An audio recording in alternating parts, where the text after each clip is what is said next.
Good morning, all of you, and welcome you all. So, shall we start? तो हम लोग जो start कर रहे हैं that is customs act 1962. Now, but before I start this customs act 1962, कुछ introduction आपको मैं दे देता हूँ कि ये कैसे काम कर रहा है. जो सोर्स ऑफ लॉ है, कस्टम्स लॉ हम लोगों को कहाँ से पढ़ना है, दैट इज cbic.gov.in. वहीं पर आपको कस्टम्स एक्ट 1962 एक्ट मिलेगा. जितने भी नोटिफिकेशंस आते हैं, सर्कुलर्स आते हैं, इंस्ट्रक्शंस आते हैं, वो आपको यहीं पर इसी वेबसाइट पर मिलेगा. करेक्ट है? तो this is basically a substantive provision. Rate of duty customs tariff act में लिखा हुआ है. और बेसिकली इसमें दो शेड्यूल है. शेड्यूल 1 में इंपोर्ट ड्यूटी लिखा हुआ है, शेड्यूल 2 में एक्सपोर्ट ड्यूटी लिखा हुआ है. तो बेसिकली कस्टम टैरिफ एक्ट में रेट ऑफ ड्यूटी लिखा होगा और ऑब्वियसली HSN क्लासिफिकेशन के अकॉर्डिंग है, जो GST में भी आपने देखा होगा. तो यहाँ पर 8 डिजिट HSN है, harmonise system of nomenclature. Now जिस तरह से GST का इंप्लीमेंटेशन कहाँ होता है, GST का इंप्लीमेंटेशन gst.gov.in में होता है.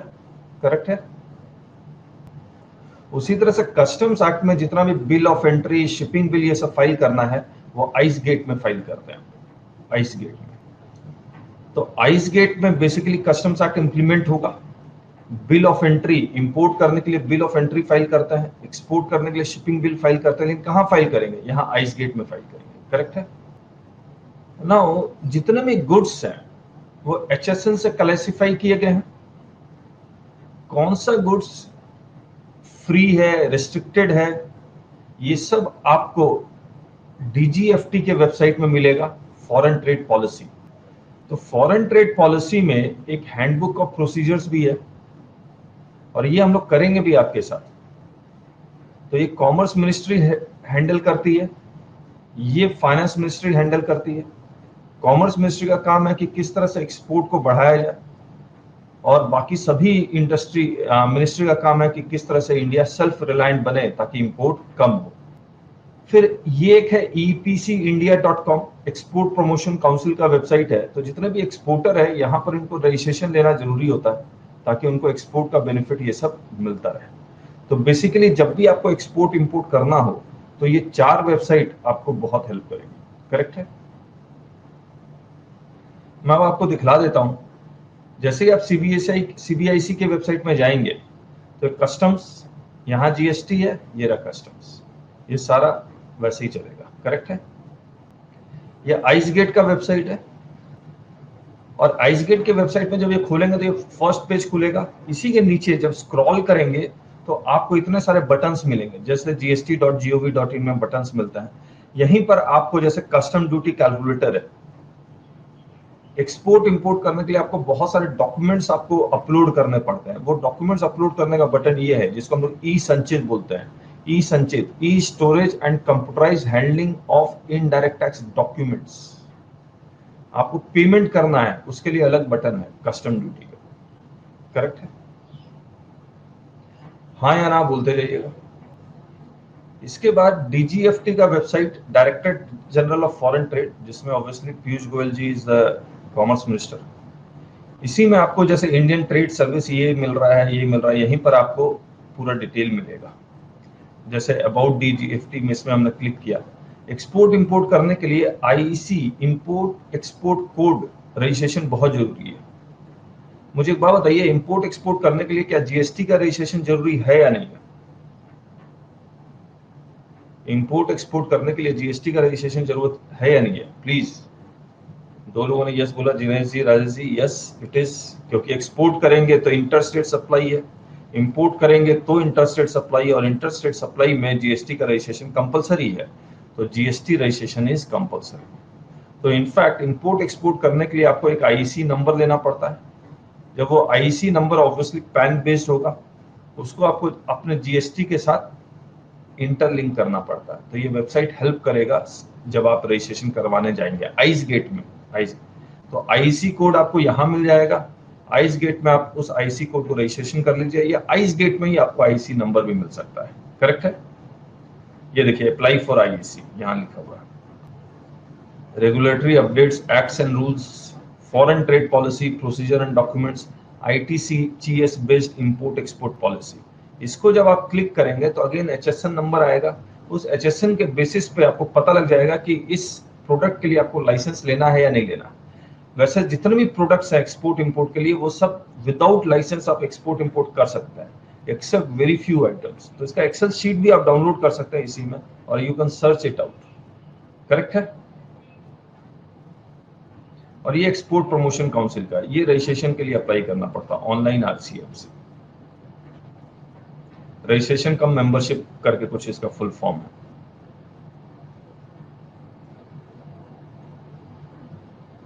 अब मुझे एक बात बताइए आप लोग, एक्सपोर्ट इंपोर्ट करने के लिए द मोस्ट इंपॉर्टेंट, सबसे पहले आपको क्या ढूंढना होगा,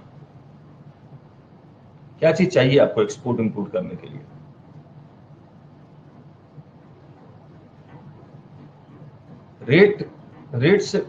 रेट आईसी से भी पहले आपको प्रोडक्ट जानना होगा कि कौन सा प्रोडक्ट आप एक्सपोर्ट इंपोर्ट करना चाहते हैं। उस फिर प्रोडक्ट का एचएसएन ढूंढना होगा आपको।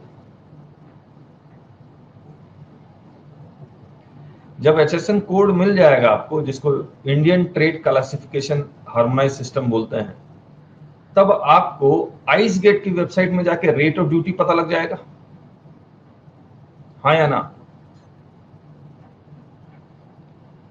डीजीएफटी के वेबसाइट में जाके आपको ये पता लग जाएगा कि वो गुड्स फ्री है या नहीं है, यानी कि विदाउट लाइसेंस आप एक्सपोर्ट इंपोर्ट कर सकते हैं।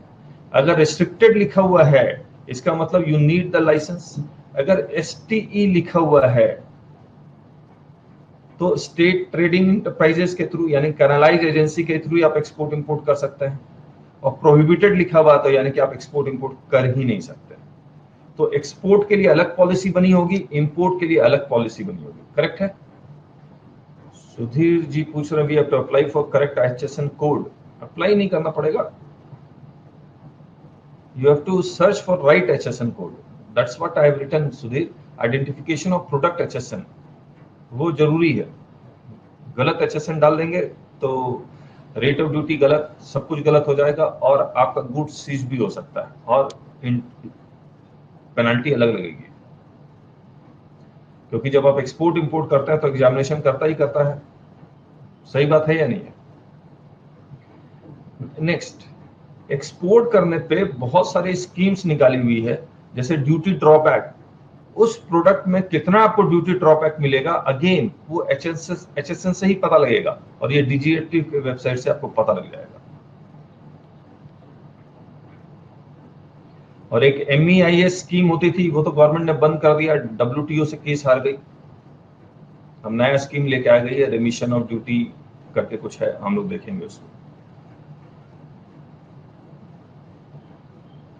करेक्ट है। मुझे एक बात बताइए, अगर आप एनिमल इंपोर्ट करते हैं तो गवर्नमेंट इंपोर्ट करने देगी? मान लीजिए आप हैन इंपोर्ट करना चाहते हैं, सबसे पहले क्या करना पड़ेगा आपको? यस राजू जी, सी क्वारंटाइन पॉलिसी। गवर्नमेंट हो सकती है जो इतने भी हैन इंपोर्ट कर रहे हैं, आप जिस देश से इंपोर्ट कर रहे हैं, तो कोई बीमारी तो नहीं है इन एनिमल्स में, तो इसके लिए क्वारंटाइन पॉलिसी देखनी होगी। तो उसके लिए सर्टिफिकेट्स चाहिए होते हैं आपको,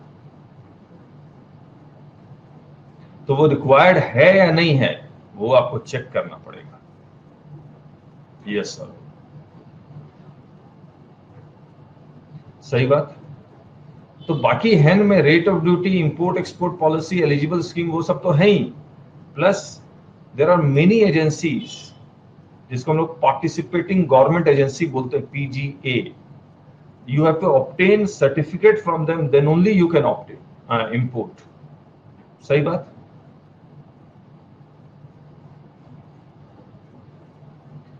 दूसरी बात, जवाब देते रहिएगा। दूसरी बात, एक्सपोर्ट इंपोर्ट की रेट ऑफ ड्यूटी, एक्सपोर्ट की रेट ऑफ ड्यूटी किस एक्ट में लिखी हुई है? रेट ऑफ ड्यूटी किस एक्ट में लिखी हुई है? कस्टम टैरिफ एक्ट में लिखा हुआ है।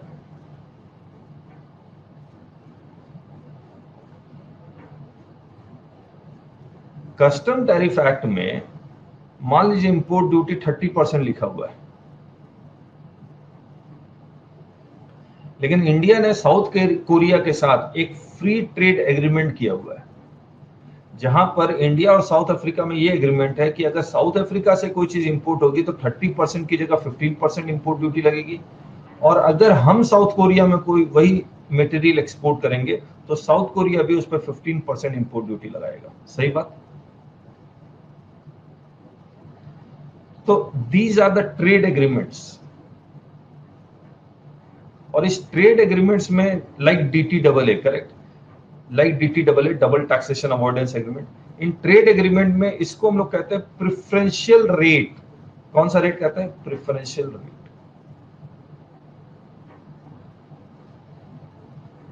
तो प्रेफरेंशियल रेट एप्लीकेबल होगा। तो प्रेफरेंशियल रेट तभी एप्लीकेबल होगा if the goods are originating from South Korea, correct. Now, whether the goods are originating from South Korea or not, you need certificate of origin.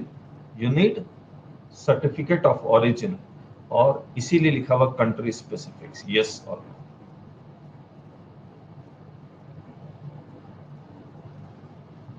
सही बात। उसके बाद है transshipment और transit. Now, what is this transshipment? Change of conveyance. Transit is same conveyance. मान लीजिए जैसे आप फ्लाइट में जाते हैं, डायरेक्ट फ्लाइट होता है और स्टॉपेज वाली फ्लाइट होती है।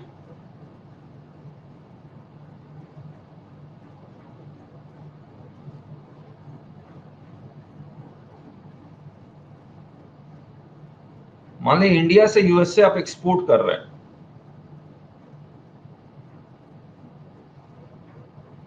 और एक्सपोर्ट में आपने ऐसा शिप बुक कर दिया जो ईरान होते हुए जाएगा, यानी कि ईरान में रुकेगा और फिर जाएगा। क्या यूएस से ऐसे शिपमेंट को एक्सेप्ट करेगा या मना कर देगा?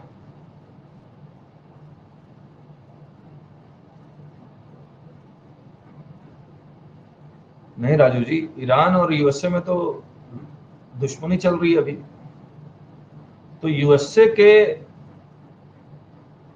एक्सपोर्ट इंपोर्ट पॉलिसी में लिखा होगा कि ईरान के थ्रू अगर कोई आया, यानी कि ईरान में स्टॉपेज होके अगर आता है, या ट्रांजिट होके आता है, या ट्रांसशिप होके आता है, तो वैसे गुड्स हम लोग एक्सेप्ट नहीं करेंगे। That might be a possibility. उसी तरह से यूएसए से अगर इंडिया आता है और पाकिस्तान के थ्रू आता है, देन मे इंडिया में से कि वी वोंट एक्सेप्ट। तो मुझे ऐसा कुछ मिला नहीं है, तो ये भी this is also one of the policy of export import. सही बात।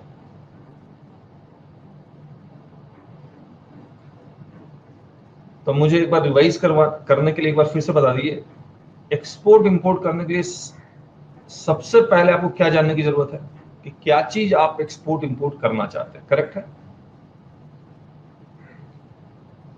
एक्सपोर्ट इंपोर्ट प्रोडक्ट आइडेंटिफाई होने के बाद you have to identify the correct HSN, correct HSN, this is your second step. तो अगर कोई एक्सपोर्ट इंपोर्ट का बिजनेस करना चाहता है, जैसे मेरे पास एक Durban to Singapore port and then to Philippines transshipment, change of conveyance, और ट्रांजिट में सेम कन्वेंस पे। जैसे ट्रक होता है, आपने पूरा ट्रक बुक कर लिया, या फिर कई लोगों ने मिलकर ट्रक बुक किया, तो सब जगह पहुंचाते हुए जाएगा, या फिर वो ट्रक सही जगह उस डेस्टिनेशन पे नहीं जा रहा, तो आपको चेंज करना पड़ेगा कार्गो को। तो हम लोग डिटेल में करेंगे। तो if you are able to identify the correct HSN, then you will be able to identify the rate of duty.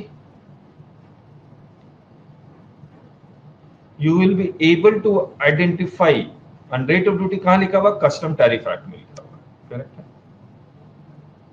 और मैं आपको बता दूं, आइस गेट की वेबसाइट जो है वो रियल टाइम अपडेशन है। इसमें आज नोटिफिकेशन आया कि रेट ऑफ ड्यूटी इसमें 17% हो गया, तो तुरंत अपडेट हो जाएगा, गलत कुछ नहीं होगा।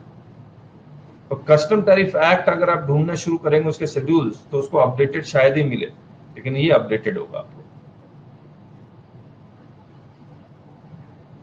Import export policy, again DGFT website में जाइए और आपको मिल जाएगा वहां पर। अच्छा, एक बात और बताइए आप, एक्सपोर्ट ड्यूटी और इंपोर्ट ड्यूटी जो हम लोग कैलकुलेट करेंगे, मान लीजिए रेट ऑफ ड्यूटी 30% आया, 30% ऑफ व्हाट? 30% of what?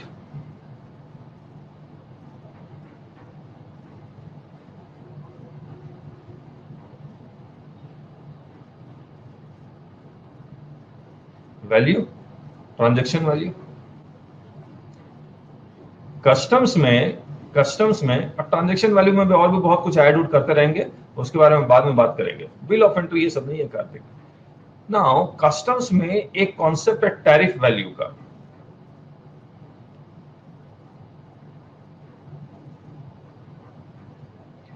यानी कि गवर्नमेंट ये कह रही है कि आपने ट्रांजैक्शन भले 100 रुपए पे किए हो, लेकिन हम जो ड्यूटी लगाएंगे वो फिक्स्ड वैल्यू पे लगाएंगे। यानी कि मान लीजिए उन्होंने फिक्स कर दिया टैरिफ वैल्यू 120, तो इसी पे ड्यूटी लगेगी। आपने ट्रांजैक्शन जो एक्चुअली में किया वो 100 का किया हो या 150 का किया हो, वी विल इग्नोर दिस, सही बात।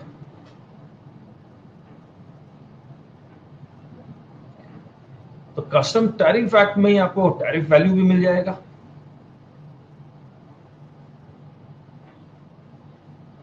तो यहां पर हम लोग और एक लिख सकते हैं, वैल्यूएशन किस बेसिस पे होगा? टैरिफ वैल्यू पे होगा या नहीं होगा, हाँ या ना, यस और नो, ये ढूंढना है हमें। एग्जाम में तो बहुत आसान है, लिखा हुआ आता है।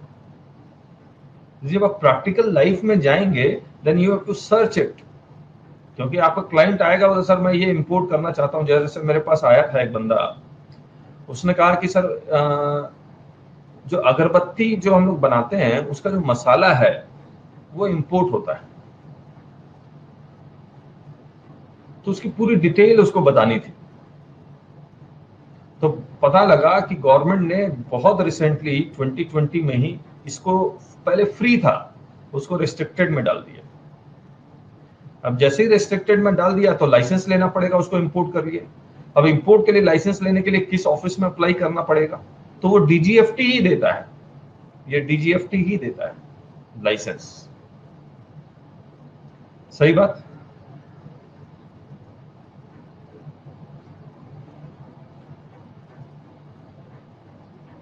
जैसे आज एक टैरिफ नोटिफिकेशन आया है 62/2020, उसमें लिखा हुआ है in respect of fixation of tariff value of edible oils, edible oils में टैरिफ वैल्यू फिक्स किया गया। फिर ब्रास स्क्रैप में टैरिफ वैल्यू फिक्स कर दिया गया। Poppy seeds, areca nut, gold and silver पे टैरिफ वैल्यू फिक्स कर दिया गया। टैरिफ वैल्यू कब फिक्स करते हैं? जब प्राइस में फ्लक्चुएशंस बहुत ज्यादा होते हैं, then they fix the tariff value. जैसे गोल्ड में गोल्ड की प्राइसेस बहुत ज्यादा ऊपर नीचे आजकल हो रही है, they fix the tariff value, सही बात।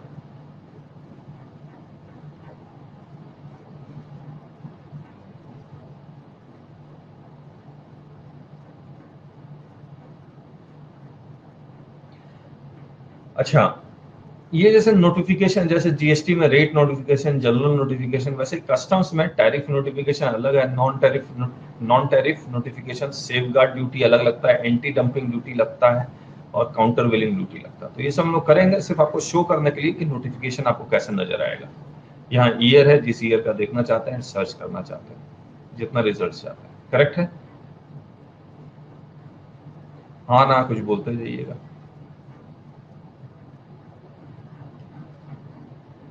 अच्छा, इनको हम लोग क्या बोलते हैं? जैसे मुंबई का मोस्ट फेमस है JNPT, Jawaharlal Nehru port trust, इसको हम लोग बोलते हैं कस्टम्स पोर्ट। तो बेसिकली कस्टम्स सी पोर्ट है ये, हाँ या ना। और जो इंटरनेशनल एयरपोर्ट होता है उसको हम लोग बोलते हैं कस्टम्स एयरपोर्ट,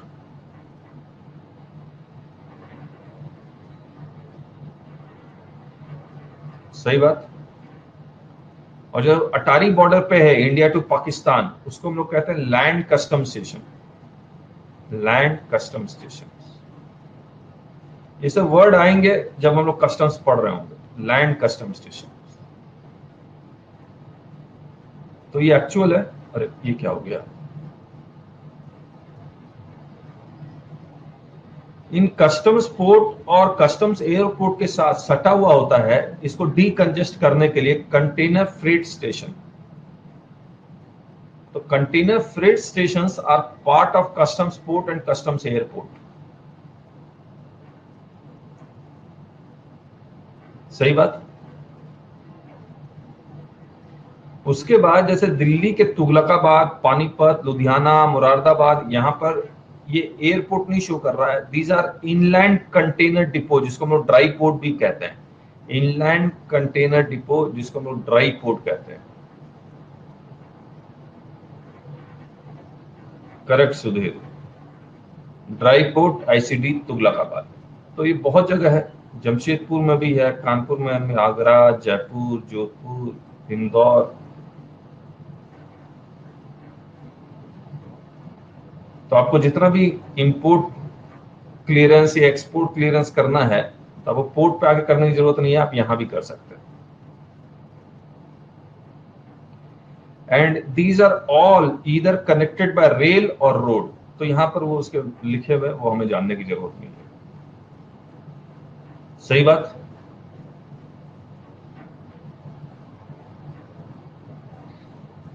ये मैंने एक विशाखापट्टनम का सी पोर्ट का, कस्टम्स पोर्ट का एक डायग्राम लिया है, ताकि आपको, ये पूरा समुद्र का इलाका, शिप यहां खड़ा हुआ है। तो ये शिप को लोडिंग करना है या अनलोडिंग करना है, तो ये सब बर्थिंग है यहाँ पर। जैसे रेलवे में प्लेटफॉर्म है, वैसे ही यहाँ पर इसको हम लोग बर्थ बोलते हैं, बर्थ। तो इतने सारे बर्थ है, इसको कहाँ जगह मिलेगी, यहाँ मिलेगी, यहाँ मिलेगी। तो ये सब ये लोग का इंटरनल लॉजिस्टिक्स चलता रहेगा। करेक्ट है। तो विशाखापट्टनम का अंदर अंदर जाके भी है। चेन्नई का अगर आप पोर्ट देखेंगे तो एकदम स्ट्रेट है, कांडला का भी स्ट्रेट है, ऐसे अंदर जाके नहीं है। तो it depends upon the area to area. सही बात।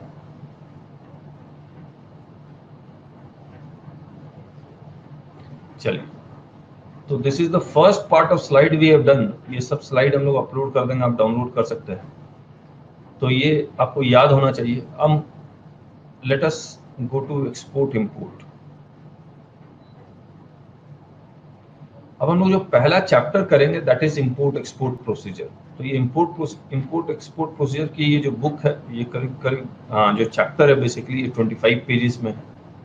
इसी का हमने एमसीक्यू भी बना दिया, then will do the MCQ also. Correct. और 120 पेजेस के आसपास होनी चाहिए कस्टम्स की बुक।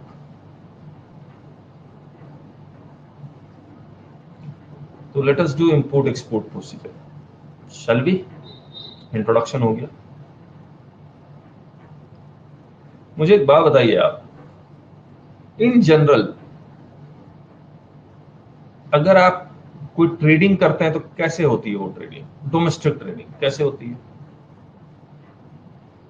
ए है, बी है, दोनों आपस में फोन पे बात कर लिया, या बी ए के दुकान पे आ गया, मान लीजिए ये सेलर है और ये बायर है, इसमें टर्म्स एंड कंडीशंस डिसाइड हो गए, यानी कॉन्ट्रैक्ट हो गया। ये इसको उधारी बेचेगा, सॉरी ये इसको उधारी बेचेगा, कैश में बेचेगा, ये सब टर्म्स एंड कंडीशन डिसाइड होते हैं। उसके बाद ये डिलीवरी देगा, ट्रक से देगा, इसके दुकान में पहुंचा के देगा, या डिलीवरी कहीं और लेगा, ये सारे टर्म्स एंड कंडीशंस होता है। करेक्ट है। ये सारे टर्म्स एंड कंडीशन एक्सपोर्टर और इंपोर्टर के बीच में भी होंगे, हाँ या ना?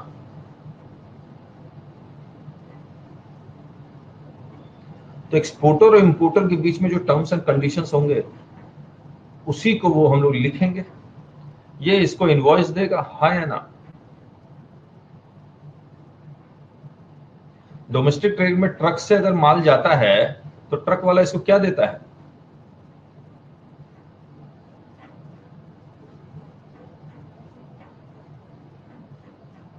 बिल्टी देता है। और अगर शिप से माल जाता है, तो ये इसको क्या देगा, ताकि ओनरशिप पता लग जाए? बिल ऑफ लेडिंग देगा, सही बात है या नहीं है? इनवॉइस भी देगा, पैकिंग लिस्ट भी दे देगा,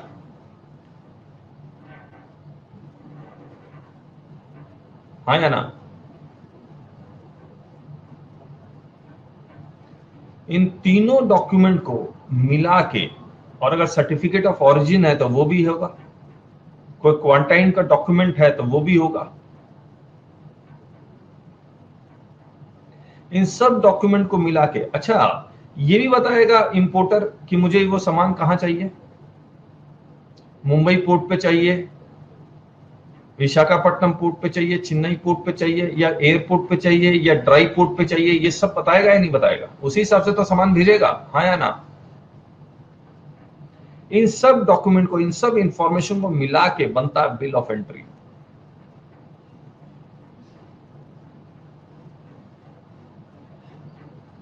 प्रोसीजर है, याद रखिएगा, थोड़ा सा बोर होंगे आप, लेकिन वर्ड्स नए नए आएंगे, बट इट विल बी, आपको एक एक चीज समझ में आएगी। तो इन सब इंफॉर्मेशन को मिला के अब क्या बनेगा? बिल ऑफ एंट्री बनेगा। जब आप कुरियर करते हैं तो वो आपसे पैकेट का वेट मांगता है, डायमेंशंस मांगता है, मांगता है या नहीं मांगता? तो ये वेट और डायमेंशंस भी बिल ऑफ एंट्री में लिखना पड़ेगा, तभी जाके तो इंपोर्ट होगा। और इंपोर्ट के लिए कौन सा डॉक्यूमेंट फाइल करता है importer? Bill of entry file करता है ना। अगर मैं आपसे पूछूं what are the contents of bill of entry, तो आप क्या कहेंगे? What are the contents of bill of entry, तो आप क्या कहेंगे?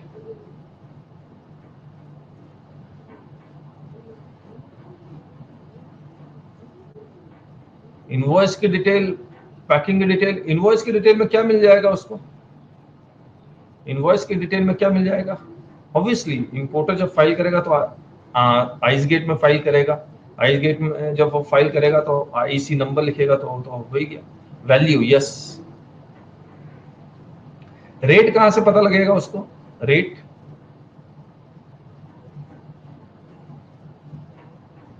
आइस गेट से। सीटीए क्या हो गया? CTA custom tariff act, okay, ठीक है ठीक है ठीक है।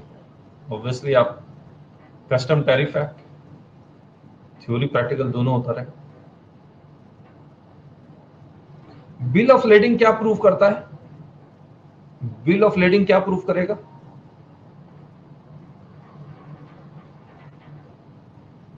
That you are the owner of the goods. और सुधीर सही कह रहा है, बिल ऑफ लेडिंग का नंबर यहां डालना होगा, weight dimensions bill of lending में लिखा होगा, वो डालना होगा, और सब कुछ सही होना चाहिए, एक्यूरेट। वर्ड लिखा है लॉ में, मैं दिखलाऊंगा आपको, ट्रूथ ऑफ एक्यूरेटनेस।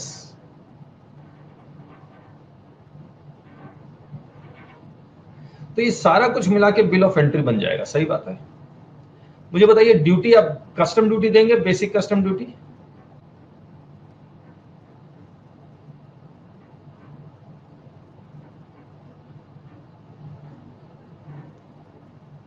प्रोडक्ट के डिटेल्स, एचएसएन कोड, ये सब ठीक है। सुधीर और डिटेल में नहीं जाएंगे क्योंकि अभी तो हमने स्टार्ट ही किया, हम लोग बिल ऑफ एंट्री का पूरा डिटेल हम लोग पढ़ेंगे। मुझे बात बताइए, कौन कौन सी ड्यूटी देंगे? बेसिक कस्टम ड्यूटी के अलावा और कोई ड्यूटी देते हैं आप, हाँ या ना?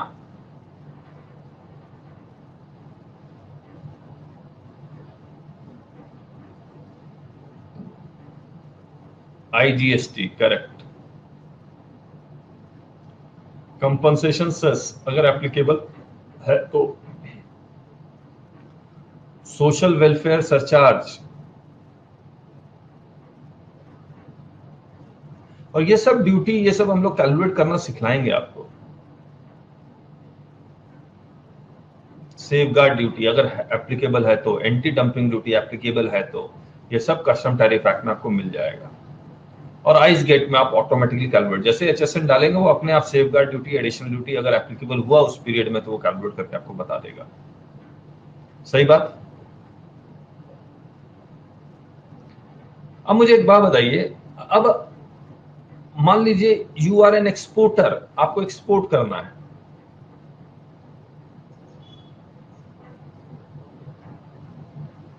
और एक्सपोर्ट कहां करना है? यूएसए में होना है, ये इंडिया, और आपको एक्सपोर्ट करना है यूएसए में।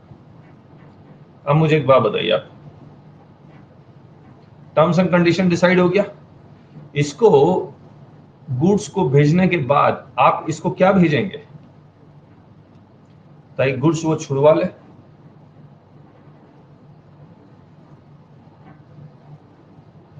कहिए, अरे क्या भेजेंगे? Bill of lending, correct, bill of lending. अभी हम लोग शिप वाला ही कर रहे हैं, ठीक है।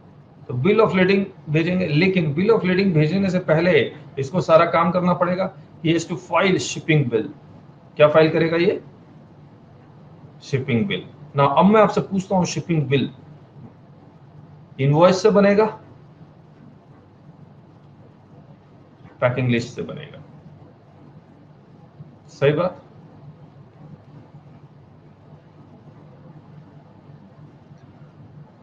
हाँ या ना? ना, shipping bill is the most important document to claim, बताइए, to claim refund of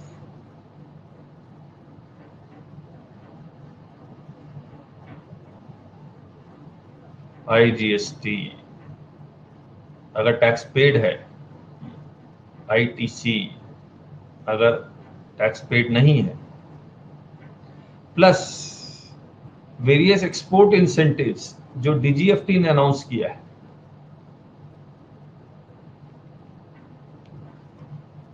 scripts, duty scripts, correct है?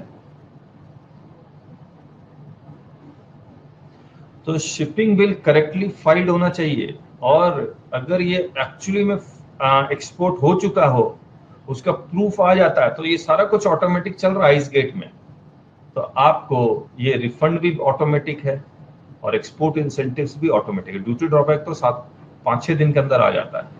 ये रिफंड ऑफ आईटीसी के लिए आपको रिफंड अप्लाई करना पड़ता है ना? हमने किया ही है रिफंड आपके साथ, तो हम जीएसटी के साथ इसको कनेक्ट करते जाएंगे। अब मैं आपको स्लाइड दिखलाता हूं,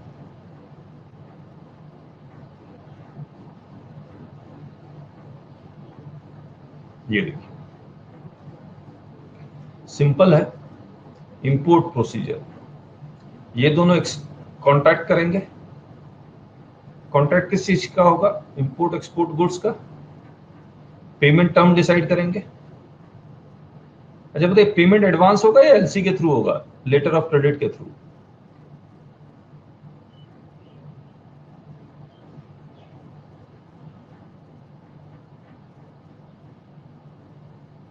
लेटर ऑफ क्रेडिट और एडवांस भी हो सकता है, डिपेंड करेगा, तो दे डिसाइड।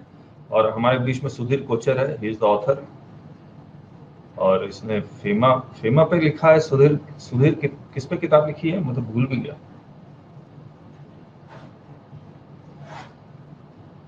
तो बैंकर है, तो पेमेंट वेमेंट पे उसको काफी ज्यादा नॉलेज है। सुधीर गायब हो गया, मेरे सुधीर, सुधीर है रिपोर्टिंग एंड कंप्लायंस पे। सुधीर कोचर आप ढूंढेंगे आप तो मिल जाएगा, गूगल करेंगे तो।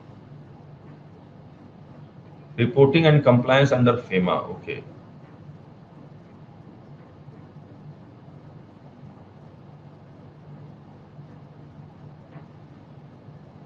इंटरनेशनल पेमेंट टर्म्स, हाँ तो मैं सही था सुधीर।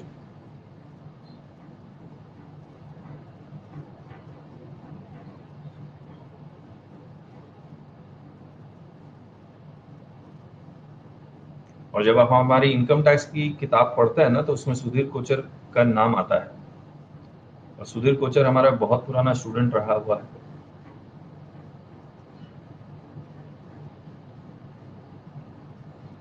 तो आप लोग भी, मुझे लगता है कि one day you, all of you will write something, you will also become author or something very big. Trade finance, correct। चलिए अब वापस आए।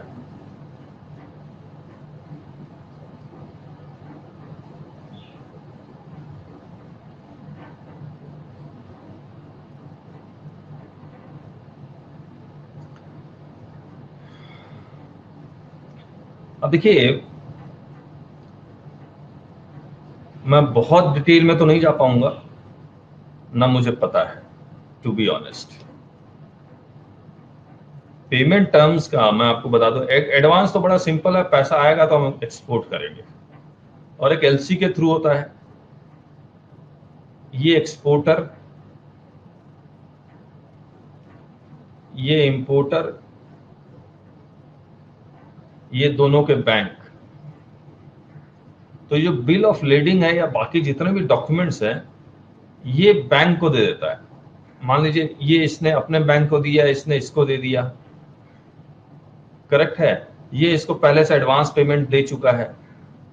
अब इन दोनों में ऐसा एग्रीमेंट हुआ है कि ये बैंक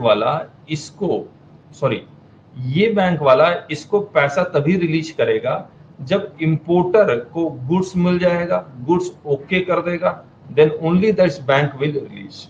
तो this whole system can be called as LC, letter of credit, या फिर एडवांस अगेंस्ट डॉक्यूमेंट्स, ऐसा अगर कुछ टर्म्स वो लोग यूज करते हैं। तो हमारा कस्टम्स एक्ट का पार्ट नहीं है, लेकिन मैंने थोड़ा बहुत जितना पढ़ा है वो है। Yes Jinesh ji is correctly routed through bank. तो उनका अपना सिस्टम है, bank will charge some commission etcetera.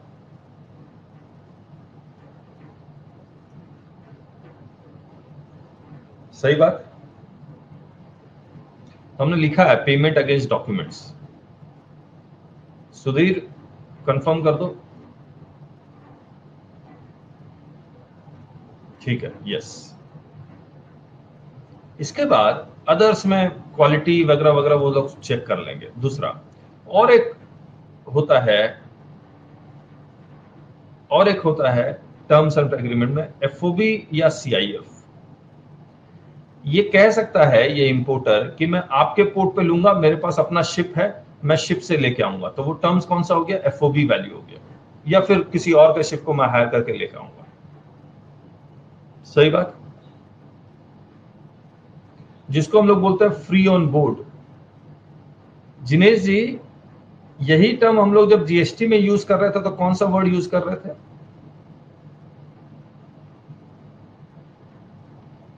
X factory, FOR, free on road, correct.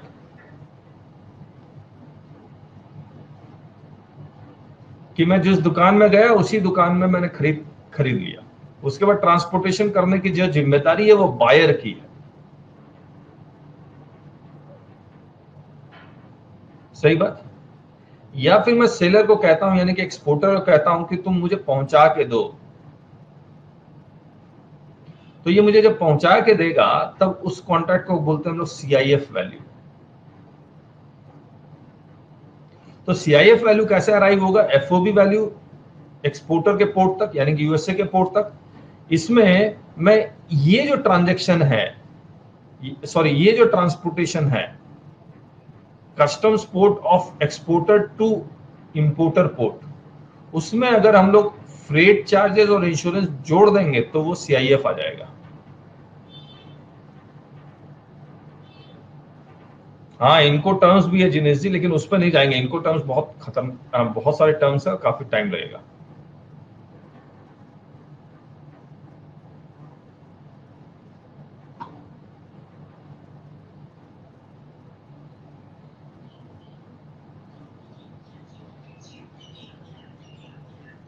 ठीक है ना? तो बड़ा वो टेक्निकल हो जाएगा, इनको terms will not use that.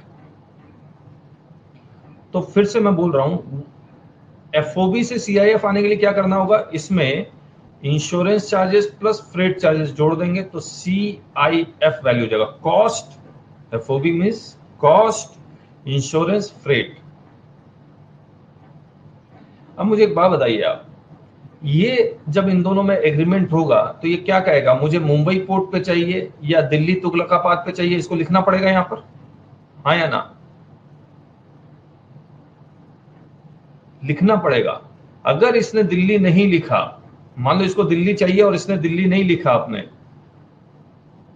और अगर दिल्ली नहीं लिखा तो ये मुंबई पोर्ट पे उतरेगा और कस्टम डिपार्टमेंट इसको दिल्ली तभी जाएगा जब आप यहां पर मुंबई पोर्ट पे ड्यूटी पे कर दें, वरना दिल्ली नहीं जा पाएगा। हाँ या ना? दूसरी बात, अगर आपने यहां दिल्ली लिखा है तो मुंबई पोर्ट पे ये सामान उतरेगा कि वो शिप से तो जाएगा नहीं, फिर ये ट्रेन से या रोड से ये ड्राई पोर्ट पे जाएगा। इसी को हम लोग कहते हैं ट्रांसशिपमेंट। क्या कहेंगे इसे? Transshipment, conveyance change. अब ड्यूटी कहां देनी पड़ेगी उसको? ड्यूटी कहां देनी पड़ेगी? यहां ड्राई पोर्ट पे देगा। करेक्ट है?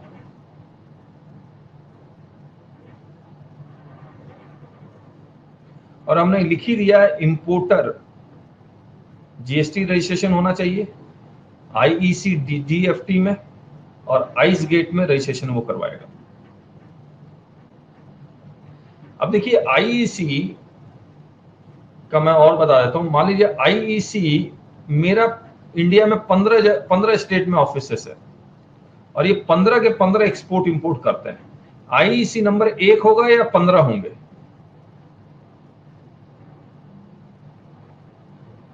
एक होगा। Pan based only 1। और ये मुझे डीजीएफटी के वेबसाइट से मिल जाएगा, तुरंत मिलता है 500 रुपए में, ज्यादा टाइम तो लगता नहीं है इसमें। अब जब आप आइस गेट में जब रजिस्ट्रेशन करवाने जाएंगे, इसको आइस गेट में जब आईसी का नंबर रजिस्ट्रेशन करवाने जाएंगे तो फिर आपको वो पूछेगा किस जीएसटी के साथ आपको इसको लिंक करना है। सही बात? वो पोर्ट भी पूछ लेता कि ये वाला ऑफिस किस पोर्ट के साथ आपको लिंक करना है। तो they ask each and everything.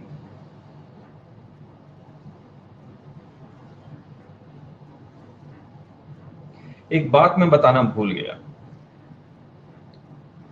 Ice gate में आप जब रजिस्ट्रेशन करवाएंगे और आपको एक्सपोर्ट इंपोर्ट करना है तो विदाउट डिजिटल सिग्नेचर पॉसिबल ही नहीं है। This is must. जीएसटी पे करने के लिए आपको डिजिटल सिग्नेचर की जरूरत नहीं है, लेकिन एक्सपोर्ट इंपोर्ट करने के लिए आपको डिजिटल सिग्नेचर की जरूरत है, क्योंकि the document which you will be uploading that has to be on digital signature. वो ओटीपी से नहीं होगा, डिजिटल सिग्नेचर ही चाहिए। सही बात? ये देखिए पीजीए, जिसमें पार्टिसिपेटिंग गवर्नमेंट एजेंसीज के बारे में बात कर रहा था मैं, क्वारंटाइन वाली। अच्छा एक बात और बताइए, आपने अगर किसी को कुरियर किया है तो क्या कुरियर वो ट्रैक हो सकता है या नहीं हो सकता कि वो कुरियर कहां है? तो अगर आपका यूएसए से इंडिया कोई चीज इंपोर्ट कर रहे हैं, उसमें आपको शिपिंग लाइन यानी कि शिपिंग जिस शिप कंपनी से, जैसे आप गूगल करेंगे तो Hyundai है और भी बहुत सारी शिपिंग लाइन कंपनीज हैं, मैसरक करके कुछ है, तो ये सब से वो उनके शिपिंग लाइन की कंपनी में जाएंगे, मैर्स्क। तो वहां पर you can track your shipment कि शिप कहां पर है, आपको पता लग जाएगा कि कब कहां क्या आ रहा है। और ये आइस गेट वो पूरी इंफॉर्मेशन देगा, यहां पर कहीं ना कहीं होगा। अच्छा यहां पर ये जो सिंप्लीफाइड रजिस्ट्रेशन है, this simplified registration is without digital signature. This simplified registration, जिसको हम लोग फास्ट रजिस्ट्रेशन भी बोल देते हैं, लेकिन आप ये सिंप्लीफाइड रजिस्ट्रेशन से एक्सपोर्ट इंपोर्ट नहीं कर पाएंगे। सही बात? डिजिटल सिग्नेचर जरूरी है। अब हम वापस आते हैं।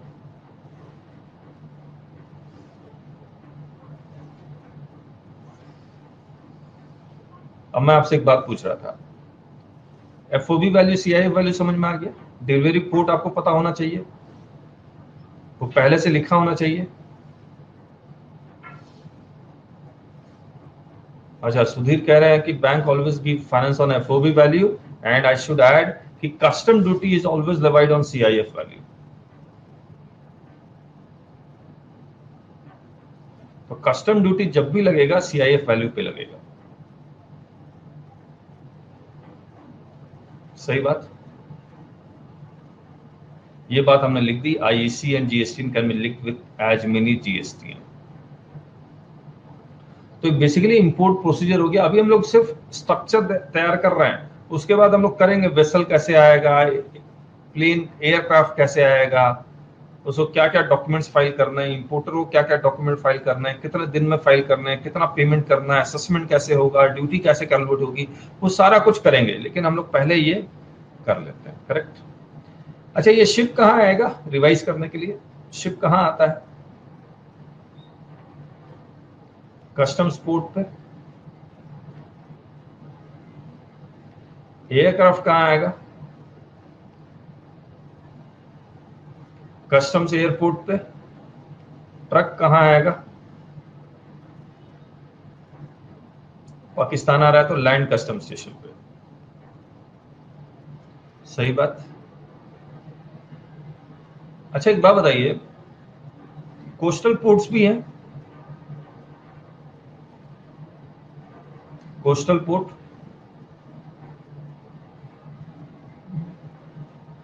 तो जैसे प्लेन है वो इंटरनेशनल प्लेन है तो इंटरनेशनल एयरपोर्ट पे ही उतरेगा, डोमेस्टिक पे नहीं उतर सकता। उसी तरह से बाहर की शिप कस्टम पोर्ट पे ही आएगी और कोस्टल पोर्ट पे नहीं आ सकती है। सही बात।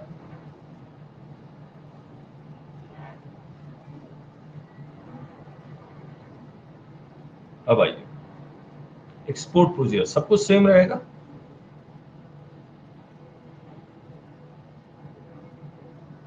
ये इसको बिल ऑफ लीडिंग भेज देगा और ये एक्सपोर्ट करने के लिए शिपिंग बिल फाइल करेगा, हाँ या ना?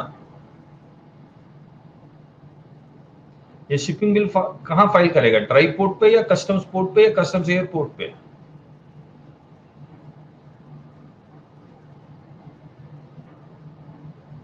जहां उसको सुविधा होगी। और याद रखिएगा, कोरियर से भी एक्सपोर्ट इंपोर्ट होता है, पोस्ट ऑफिस से भी एक्सपोर्ट इंपोर्ट होता है, वो अभी हम नहीं कर रहे हैं।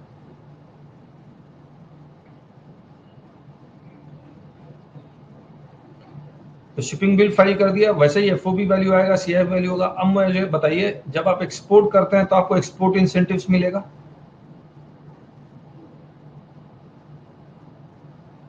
ये एक्सपोर्ट इंसेंटिव सीआईएफ बेस्ड होगा या एफओबी बेस्ड होगा? अरे ये उल्टा लिख दिया।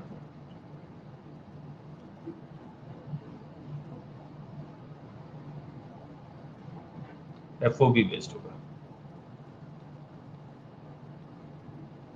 सही बात।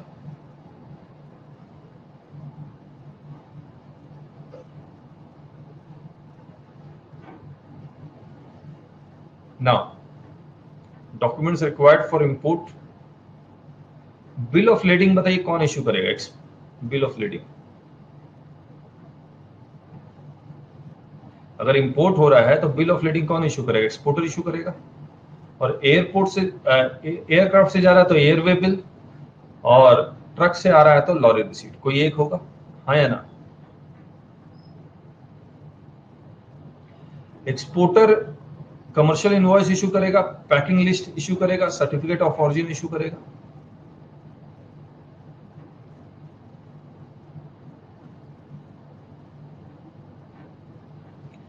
अब होता क्या है,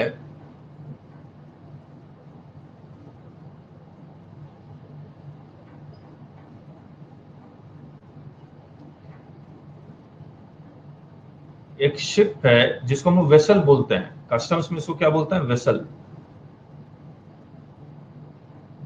और आपको पता ही है ये सारा कुछ कंटेनर में आता है।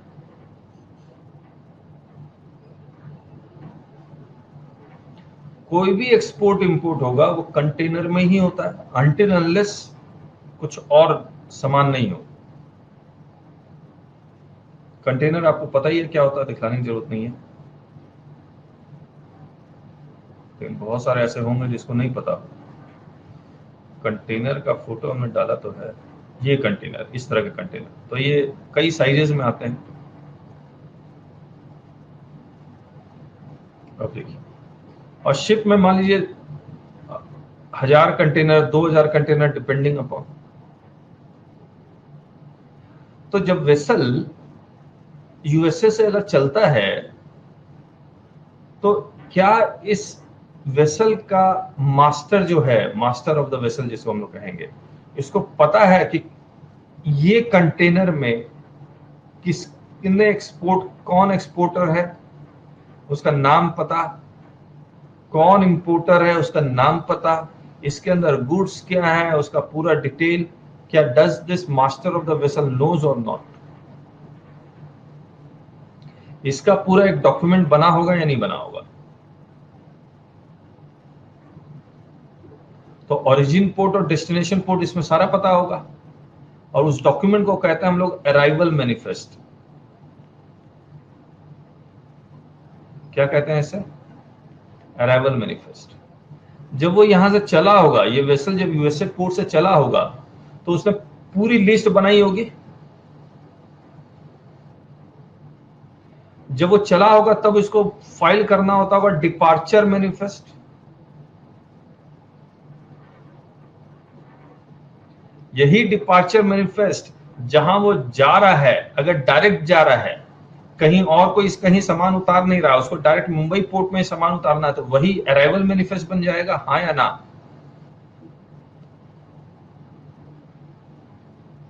बीच में अगर कहीं सामान उतारा तो ये चेंज होगा, या कहीं से और लोडिंग ली हो तो चेंज होगा। सही बात। तो ये अराइवल मैनिफेस्ट जो कस्टम ऑफिसर है उसको देगा।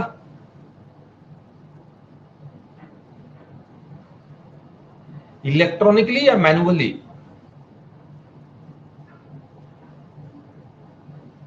सारा इलेक्ट्रॉनिकली। तो ये जितने भी शिपिंग लाइन है, ये भी अपने आप को आइस गेट में रजिस्ट्रेशन करवाती है।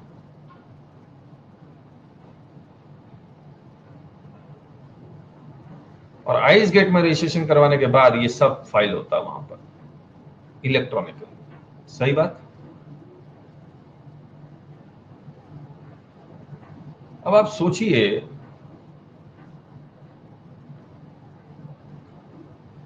कि इंपोर्टर के पास बिल ऑफ लेडिंग आ गया, इनवॉइस आ गए, पैकिंग लिस्ट आ गया, ये सारा ईमेल से आ गया होगा।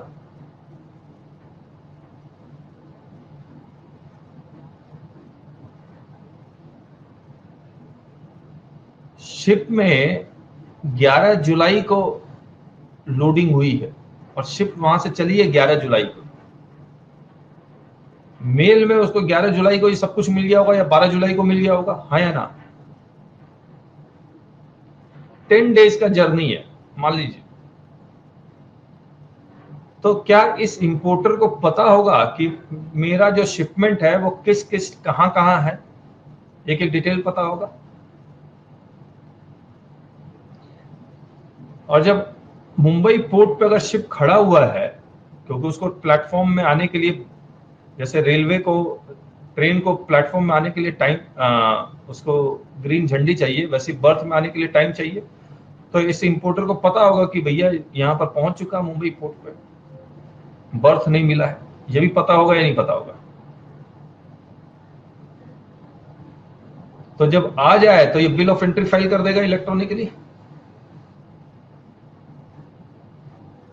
ये अराइवल मैनिफेस्ट फाइल कर दिया होगा, क्योंकि आने से पहले अराइवल मैनिफेस्ट फाइल करना पड़ता है। तो बिल ऑफ एंट्री फाइल हो गया, अराइवल मैनिफेस्ट फाइल हो गया। अब कस्टम डिपार्टमेंट क्या करेगा?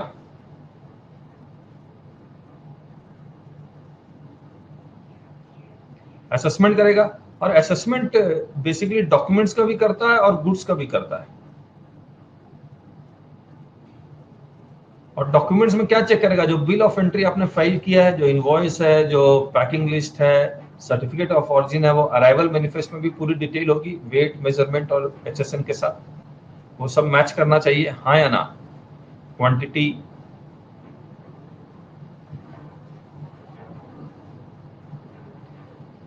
फिर ये गुड्स को एग्जामिन करेगा, यानी कंटेनर को खोल के देखेगा।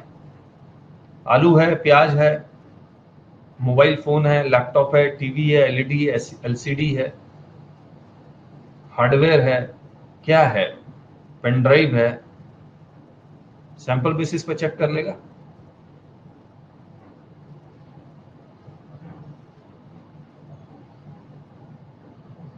करेक्ट है, और फिर वो इशू कर देगा आउट ऑफ चार्ज ऑर्डर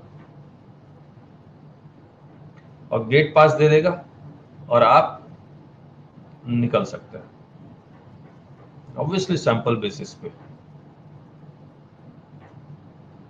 ठीक है, एक चीज और बता दो, bill of entry electronically file होगा और जिस दिन बिल ऑफ एंट्री फाइल कर रहा है उसी दिन उसको ड्यूटी भी पेमेंट करनी है।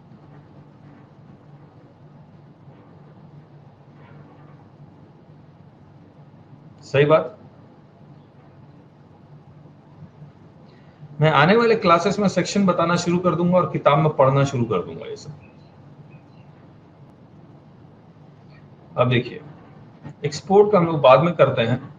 मैं क्या करता हूं, अब पहले इंपोर्ट प्रोसीजर, मैं तो एक्सपोर्ट का बहुत कुछ बता ही चुका, मैं इंपोर्ट प्रोसीजर का ये एक बार आपको साथ किताब एक बार दिखाता हूं, फिर मैं करता हूं।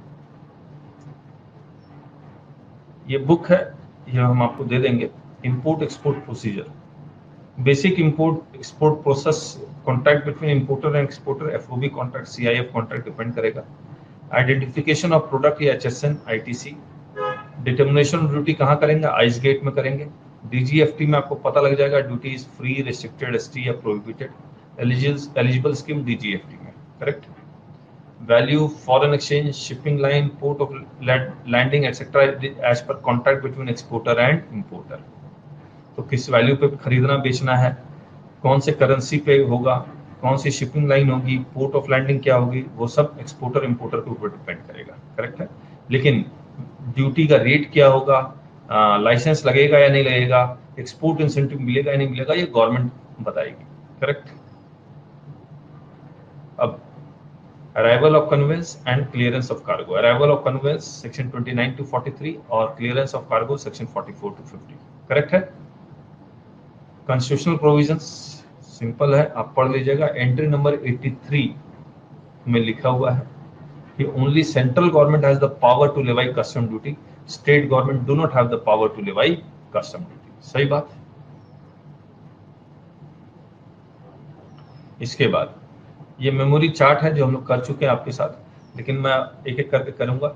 जब पहले शिप आएगा और वो क्या फाइल करेगा, अराइवल मैनिफेस्ट, और उसको एक पैसेंजर का भी लिस्ट फाइल करना पड़ता है। और ये शिप आने से पहले, अराइवल ऑफ वेसल से पहले ये फाइल करेगा। तो ये सीक्वेंसिंग है 1 2 3। फिर बर्थ दे देगा तो ये अनलोडिंग का परमिशन है, थर्ड। किसका परमिशन है, अनलोडिंग का। इसके बाद बिल ऑफ एंट्री फोर्थ है। तो बिल ऑफ एंट्री वो एडवांस में भी फाइल कर सकता है, लेकिन हम लोग वैसे जिस दिन वेसल आया है उसी दिन उसको फाइल करना चाहिए, arrival of vessel. Bill of entry and payment of duty same day. Unloading हो जाएगी यहां पर, फिर out of charge order, assessment, फिर डिपार्चर परमिशन, शिप को जाने देगा। और किस दिन ड्यूटी लगेगी, क्योंकि अराइवल ऑफ वेसल के दिन की ड्यूटी लगेगी, जिस तरह से हम लोग को टाइम ऑफ सप्लाई किया था हमने जीएसटी में, तो यहां पर रिलेवेंट डेट है। तो बोलता है entry inwards of bill of entry whichever date is later, ये 7th है, ये भी हमने लिख दिया। तो ये अब हम लोग सेक्शन वाइज हम लोग पढ़ना शुरू करेंगे आपके साथ। फ्री एक्सपोर्ट का है, ये आइस गेट के बारे में हम लोग बता चुके हैं आपको।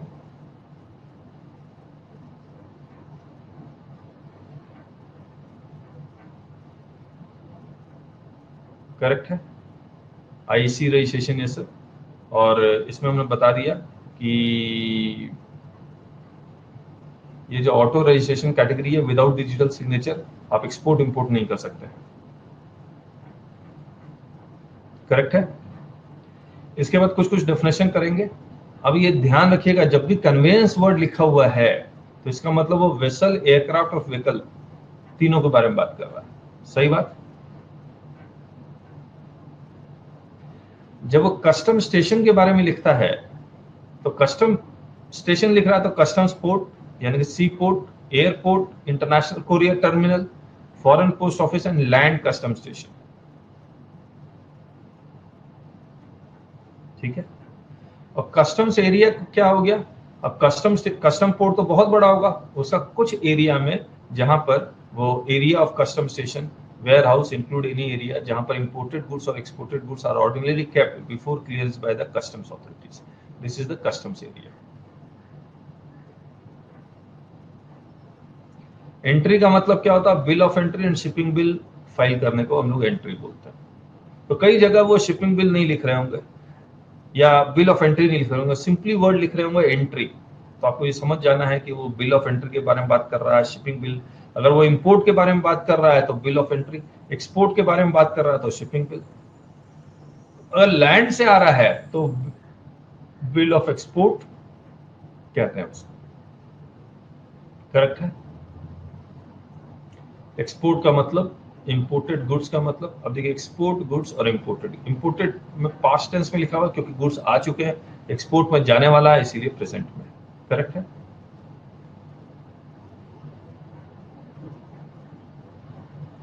अच्छा, इंडिया का मतलब?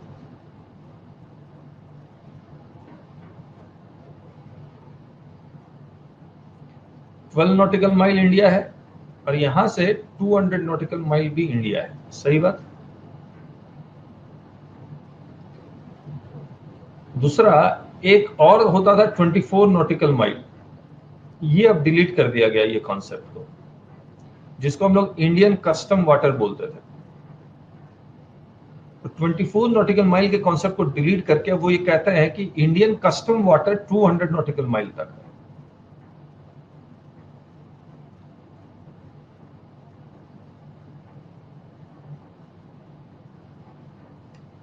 ना इसका मतलब क्या हो गया कि ये जो कस्टम ऑफिसर्स हैं, कस्टम्स ऑफिसर पहले 24 नॉटिकल माइल तक में ही वो अपना सर्वे करते थे या सर्च करते थे, लेकिन अब वो 200 नॉटिकल माइल तक कस्टम ऑफिसर घूम सकते हैं। यहाँ नेवी वाले भी होते हैं। करेक्ट है?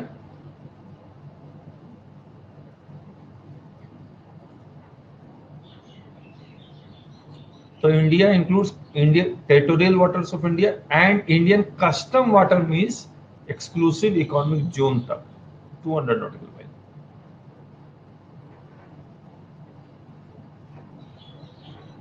पहले पैसेंजर की लिस्ट नहीं मांगते थे, अब वो पैसेंजर की भी लिस्ट भी मांगते हैं। पैसेंजर नेम रिकॉर्ड इंफॉर्मेशन, तो कार्गो शिप में वो पैसेंजर के भी रिकॉर्ड मांग रहे हैं। सही बात। फिर पर्सन इंचार्ज वेसल का मास्टर ऑफ द वेसल है, एयरक्राफ्ट का कमांडर और pilot in charge of the aircraft है, रेलवे या ट्रेन का कंडक्टर, गार्ड या other person having the chief direction of the train, और in relation to any other conveyance the driver और other person in charge of the conveyance. अब एक बात बताइए, एनी अदर कन्वेंस में क्या आएगा?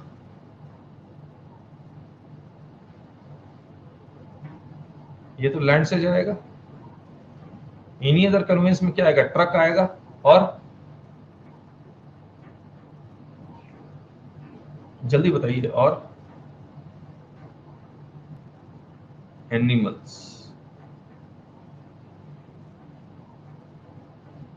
जानवरों के ऊपर भी तो एक्सपोर्ट इंपोर्ट होता है, बैलगाड़ी।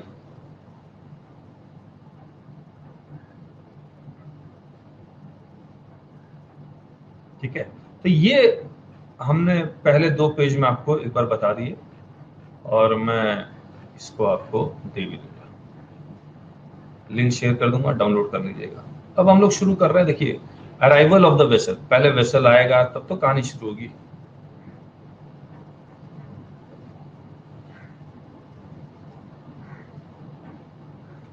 देखिए ये मान लीजिए कस्टम्स स्टेशन है या कस्टम पोर्ट है। हर एक कस्टम पोर्ट का एक कस्टोडियन होता है। ये कस्टोडियन कौन होता है पता है आपको? गवर्नमेंट होती है, कोई प्राइवेट पर्सन को लाइसेंस दिया हुआ होता है।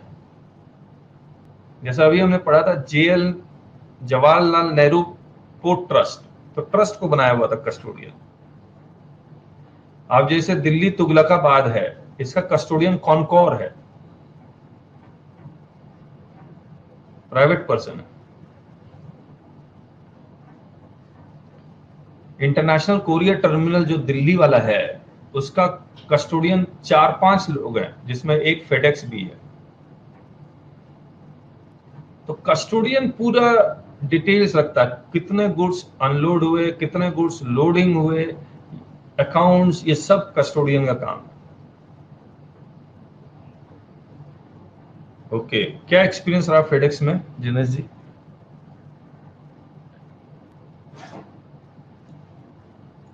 और कहाँ का फेडेक्स विजिट किया था आपने?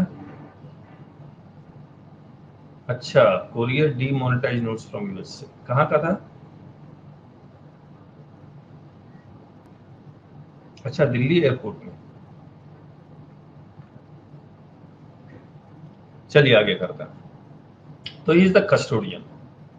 तो ये जो, और प्रॉपर ऑफिसर अलग होता है, यानी कस्टम डिपार्टमेंट के लोग अलग हो सकते हैं। प्रॉपर ऑफिसर एक तो एग्जामिनर अलग होगा, अप्रेजर अलग होगा, प्रिवेंटिव ऑफिसर अलग होगा।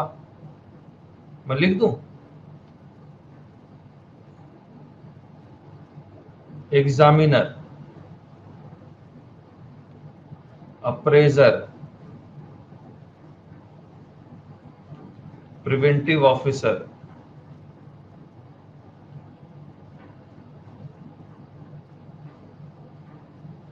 या आप एसएससी का जो एग्जाम देते हैं ना, जो गवर्नमेंट कंडक्ट करती है एसएससी का एग्जाम, वो पास करने के बाद ये कस्टम डिपार्टमेंट के इतने लोग बन सकते हैं आप। एग्जामिनर, एग्जामिनर का क्या काम है?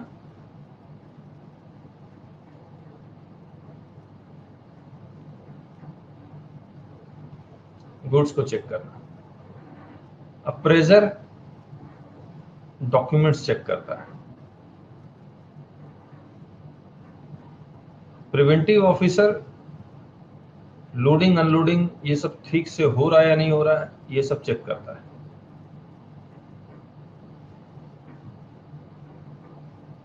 तो इसका बहुत बड़ा रोल होता है। वैसे तो सबका रोल है, सही बात।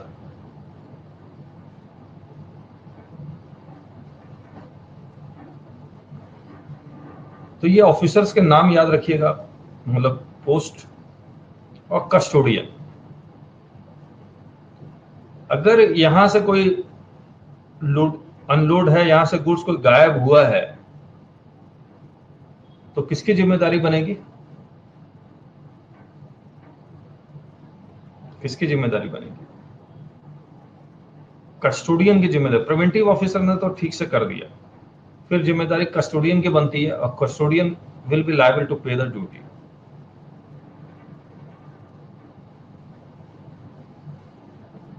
ठीक है, अब जब शुरुआत करते हैं, देखिए इतने सारे सेक्शंस इसमें लिखे हुए आपको नजर आ रहे होंगे। सबसे पहले सेक्शन 29, जो भी वेसल है वो कहाँ आएगा? इतना बड़ा कोस्ट लाइन है इंडिया का, वो कहीं भी नहीं आएगा, वो कस्टम पोर्ट पे ही कॉल करेगा। तो calling at customs port only. तो ये थोड़े से लैंग्वेज कस्टम के वाले हैं। Calling at customs port only, तो ऐसा लग रहा फोन कर रहा, फोन नहीं कर रहा। He will come there only, ये 29 में लिखा हुआ है। ठीक है, एक बात और बताइए, सेक्शन 29 में लिखा हुआ calling at customs port only, लेकिन अगर शिप में एक्सीडेंट हो जाता है या फिर कुछ वेदर का कोई ऐसा कंडीशन है, तो क्या वो कस्टम पोर्ट तक पहुंचना बहुत मुश्किल है, तो किसी और पोर्ट पे वो पहुंच सकता है या नहीं पहुंच सकता? हाँ या ना? पहुंच सकता है, करेक्ट। अगर किसी और जगह वो पोर्ट पे पहुंच गया, या वो पोर्ट ही नहीं है, खाली सी बीच टाइप की जगह में पहुंच गया, तो उसका सबसे पहला काम क्या होगा?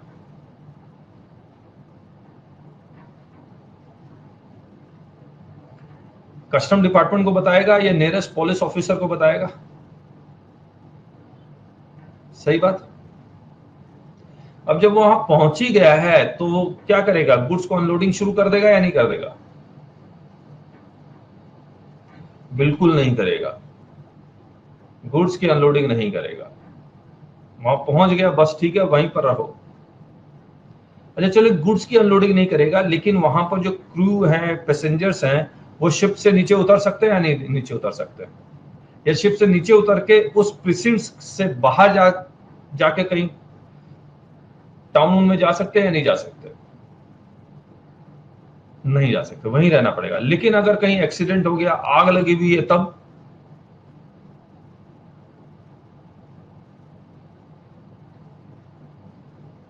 जा सकते हैं।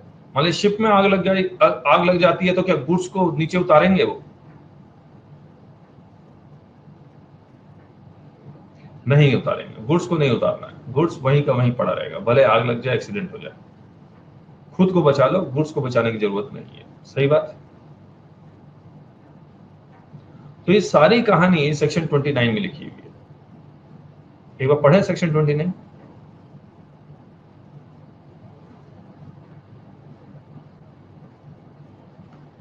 The person in charge.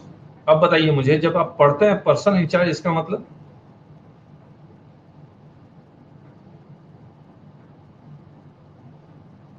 वेसल है तो master of the vessel, aircraft है तो पायलट, ट्रेन, तो मतलब सबको कवर कर लिया। और उन्होंने लिख दिया ऑफ ए वेसल और एन एयरक्राफ्ट, तो पर्सन इंचार्ज में लैंड वाला भी आ जाएगा, तो लैंड हटा दिया। अब उन्होंने क्या लिखा है? सिर्फ वेसल और एयरक्राफ्ट का। entering India from any place outside India shall not cause or permit the vessel or aircraft to call or land for the first time after arrival in India or at any time while it is carrying passengers or cargo brought in that vessel or aircraft. At any place other than customs port or custom airport as the case may be unless permitted by the port. तो बताइए कहां shall not cause or permit, तो जब भी आएंगे वो कहां आएंगे? कस्टम्स पोर्ट पे आएंगे या कस्टम्स एयरपोर्ट पे आएंगे। सही बात।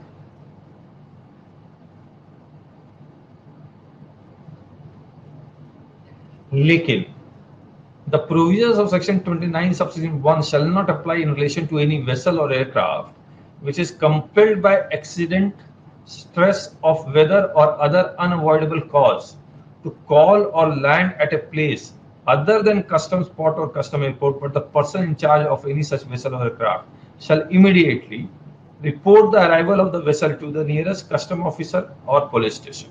सही बात।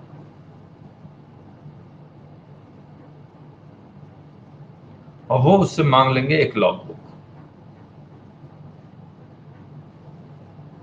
इसके बाद लिखता है कि shall not without the consent of any such officer permit the goods carried in the vessel or aircraft unloaded, तो बिना ऑफिसर के परमिशन के आप अनलोड नहीं करेंगे। क्रू और पैसेंजर डिपार्ट नहीं करेगा, उतर तो सकता है लेकिन डिपार्ट नहीं करेगा from the vicinity of the vessel और द एयरक्राफ्ट। एयरक्राफ्ट और वेसल के अगल बगल से आप जा नहीं सकते। लेकिन और बाकी अगर कंडीशंस, तो other than airport, other than customs port या एयरपोर्ट पे आ गए आप, जैसे ही आप अदर देन कस्टम्स एयरपोर्ट पे आ गए, तुरंत आप इन्फॉर्म करेंगे। इन्फॉर्म करने के बाद वो जो डायरेक्शन देगा वो डायरेक्शन फॉलो करना होगा। करेक्ट है।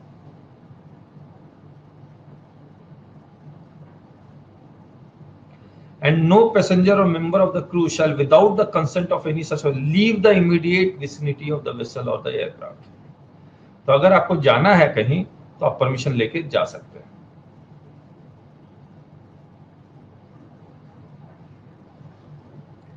सचिन जैन चैट पे लिखो। फिर provided that nothing in this section shall prohibit the departure of crew or passenger from the vicinity of or the removal of goods from the vessel or craft where the departure or removal is necessary for the reasons of health, safety or the preservation of life or property. तो goods को भी remove कर सकते हैं। तो this I missed, goods को भी उतार सकते हैं। सही बात। अब मुझे एक बात बताइए आप कि अगर वेसल कस्टम एयरपोर्ट पे या कस्टम पोर्ट पे नहीं आता, किसी और पोर्ट पे आता है और वो इन्फॉर्म नहीं करता, तो क्या उसको स्मगलिंग मानेंगे या नहीं मानेंगे? आपका कॉन्फिस्केशन हो सकता है। improperly imported goods होगा, liable for confiscation, obviously it will attract penalty.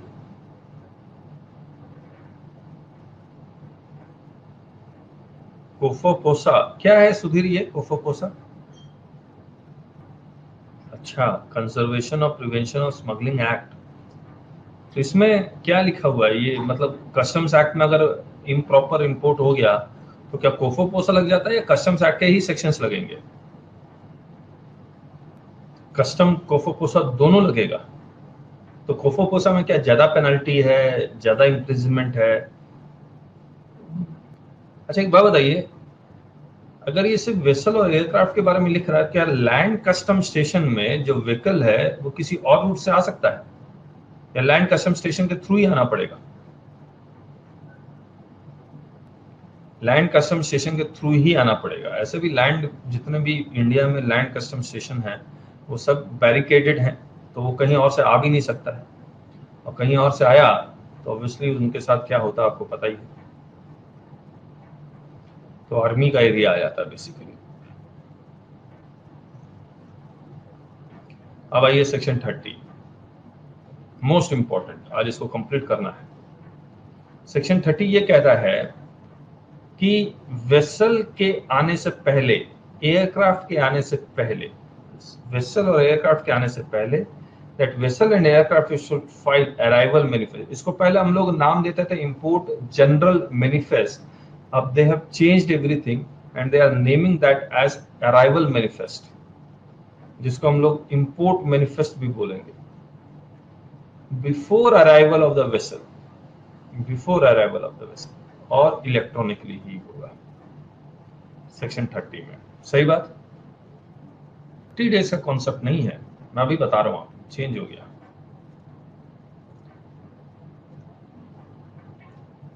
मेरा एक दोस्त है मर्चेंट नेवी में, मैंने उससे कुछ बात की थी, मैं आपको कुछ डिटेल बताता हूं। मैंने अभी आपको एक बात बताई थी,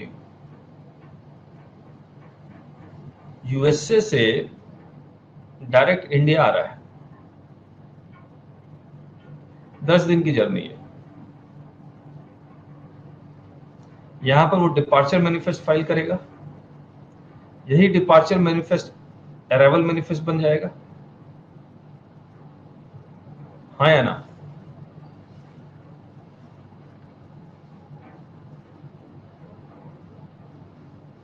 तो जैसे ही यहाँ डिपार्चर मैनिफेस्ट फाइल करे वैसे ही यहाँ अराइवल मैनिफेस्ट भी फाइल करते, क्या दिक्कत है?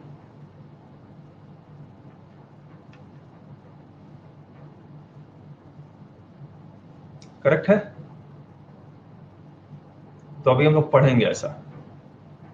मान लीजिए इसका कोई डेस्टिनेशन है अफ्रीका,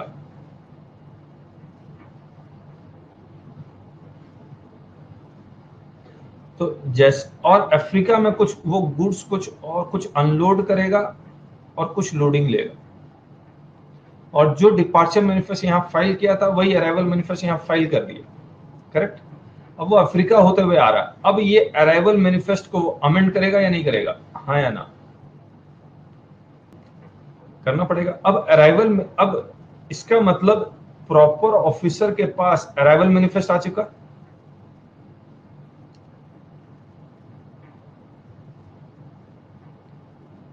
ये जितने भी इंपोर्टर हैं, मान लीजिए इसमें 50 इंपोर्टर, इस शिप में या वेसल में 50 इंपोर्टर का सामान है, गुड्स है या कंटेनर है,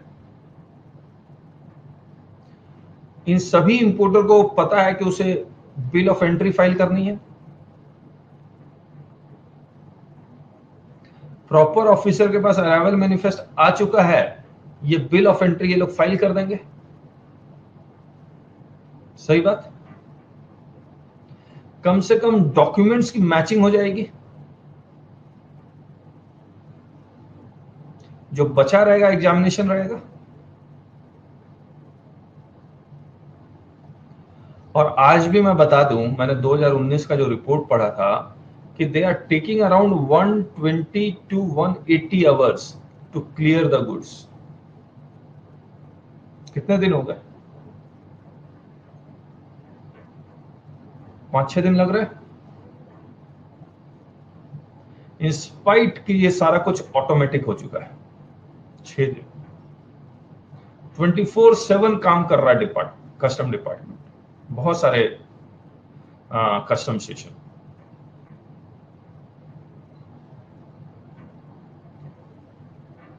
तो जो हमने डेटा पढ़ा वो 50% लोग एडवांस में फाइल कर रहे हैं बिल ऑफ एंट्री, बाकी 50% अराइवल पे फाइल करते हैं। खैर इन एनी केस अब यहां आते हैं, शिप का जो एवरेज जो स्पीड है कार्गो शिप का वो 20 नॉटिकल माइल पर आवर है।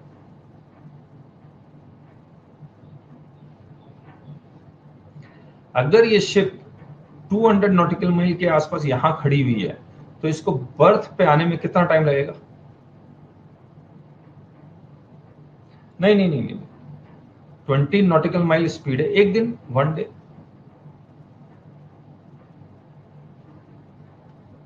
करेक्ट है, इससे ज्यादा स्पीड होती भी नहीं है। अब मुझे एक बात बताइए आप, जब ये अराइवल मैनिफेस्ट फाइल कर देगा तो इसको अनलोडिंग करनी है, तो ये एक एप्लीकेशन भी फाइल करता है एंट्री इनवर्ड्स का। इससे प्रिवेंटिव ऑफिसर बेसिकली इसको परमिशन देता है टू अनलोड द कार्गो।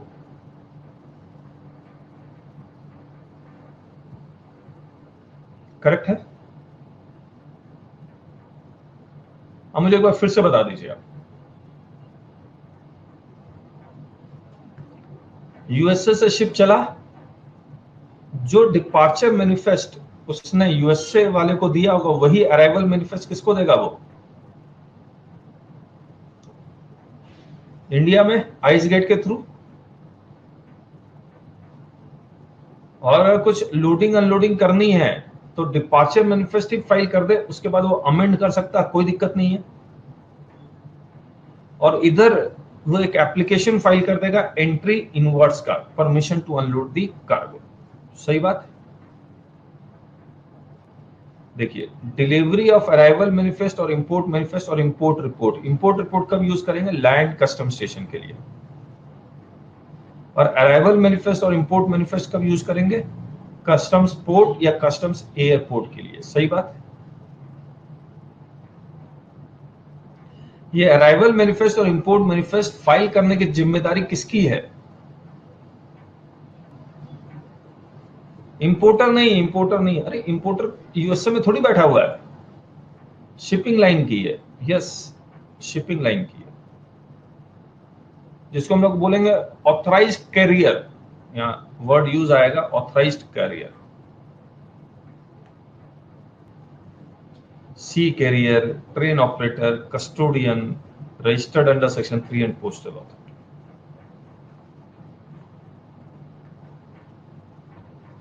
ठीक है, तो इसमें वो पोस्टल अथॉरिटी ये सब भी है, क्योंकि इसी में डिपार्चर मैनिफेस्ट भी आएगा जो हम लोग आगे पढ़ेंगे आपके साथ। सही बात? अब देखिए, the person in charge of vessel यानी कि master of the vessel, aircraft, pilot, vehicle guard या कोई और हो गया, कैरिंग इंपोर्टेड गुड्स और एक्सपोर्ट गुड्स और any other person as may be specified by the central government by notification in the official gazette. In this behalf, in case of a vessel or an aircraft delivered to the proper officer an arrival manifest or import manifest, which is list of goods, by presenting electronically, that is in ice gate, prior to the arrival of the vessel, vessel के आने से पहले, और aircraft and vehicle में आने के बाद आपको करना है। एंड व्हीकल में आपको क्या जमा करवाना है? Import report within 12 hours after its arrival in the custom station in such form and manner as may be prescribed। और इसके लिए they have prescribed a rules। जहां भी वर्ड prescribed है इसका मतलब रूल्स है ही है।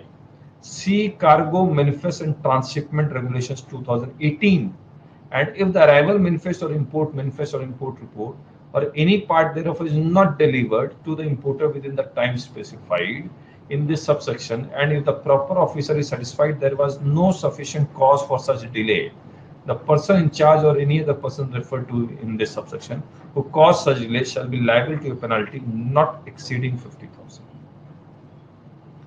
तो कितने रुपए की पेनल्टी है बता दीजिए, कितने रुपए की पेनल्टी है? ऑब्वियस क्वेश्चन है, एमसीक्यू में आएगा तो फंस मत जाइएगा। मैक्सिमम 50,000 की है, अप टू 50,000 की है। क्या पेनल्टी माफ कर सकता है वो?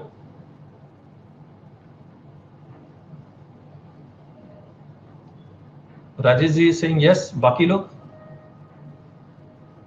लोग अपर्णा जी सिंह नो, और यस माफ कर सकता, अप टू लिखा हुआ है ना, अप टू है तो माफ कर सकता, अप टू 50,000 डिस्क्रिप्शन है। अच्छा मुझे एक बात बताइए, इंपोर्ट रिपोर्ट 24 घंटे के अंदर फाइल करेगा आने के बाद, हाँ या ना? ना 12 घंटे लिखा हुआ है, 24 घंटे तो मैंने आपको बोला है, पूछा है इनफैक्ट 12 आवर्स आने के 24 घंटे।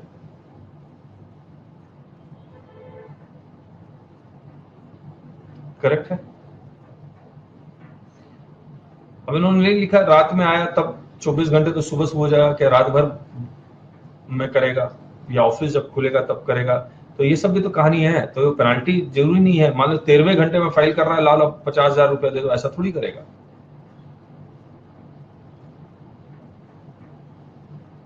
करेक्ट है। अब नेक्स्ट वो लिखता है, the person delivering the arrival manifest और import report shall at the foot thereof make and subscribe to the declaration of the truth of its contents.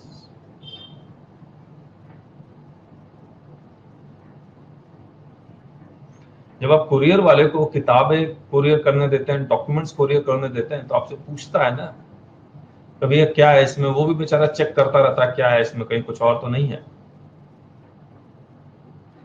नहीं तो दिस कैरियर becomes liable.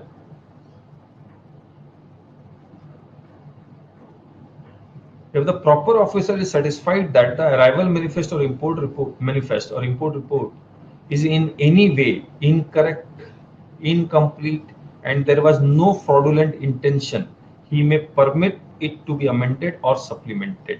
बताइए, हमने इसका reason बता दिया था कब कर सकता है वो, हाँ या ना?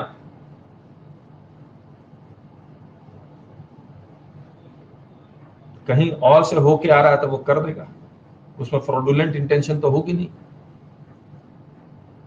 वो बता देगा सर हमने ये यूएसए से आ रहे हैं, अफ्रीका होते हुए आया है, अफ्रीका में लोडिंग अनलोडिंग की है, हमने डिपार्चर मैनिफेस्ट को फाइल कर दिया था, अब इसको अमेंड करना चाह रहे हैं। अब देखिए, sea cargo manifest and transshipment regulation 2018, authorize carrier, इसको फाइल करना पड़ेगा। इसी में डिपार्चर मैनिफेस्ट भी है, याद रखिएगा, इसीलिए इसमें कस्टोडियन भी लिखा हुआ है। तो basically he is a sea carrier, authorized train operator, custodian, registered under this और postal authority। रजिस्ट्रेशन, अब जो भी अराइवल मैनिफेस्ट जिसको भी फाइल करना है या डिपार्चर मैनिफेस्ट फाइल करना है, उसको रजिस्ट्रेशन करवाना पड़ेगा। तो any person is required to deliver arrival manifest और डिपार्चर मैनिफेस्ट, ये हम लोग एक्सपोर्ट के लिए यूज करेंगे, shall apply to the jurisdictional commissioner of customs for registration in the form 1। तो ये सब आप पढ़ लीजिएगा। और उसको एक बॉन्ड साइन करना है 10 लाख का, बैंक गारंटी सिमिलर अमाउंट का। आप देख रहे हैं कितनी सिक्योरिटी है, और ये बैंक गारंटी पोस्टल सिक्योरिटी के रूप में, नेशनल सेविंग सर्टिफिकेट के रूप में, फिक्स डिपॉजिट के रूप में भी हो सकता है। करेक्ट है। इसके बाद एक वर्ड आ रहा है, provided that any authorized economic operator. ये कौन है? आपको जीएसटी याद है? ऑब्वियसली याद है। जीएसटी में वो जितने भी जीएसटी रजिस्टर्ड पर्सन का वो रेटिंग करना चाह रहे थे, याद है आपको? Compliance rating.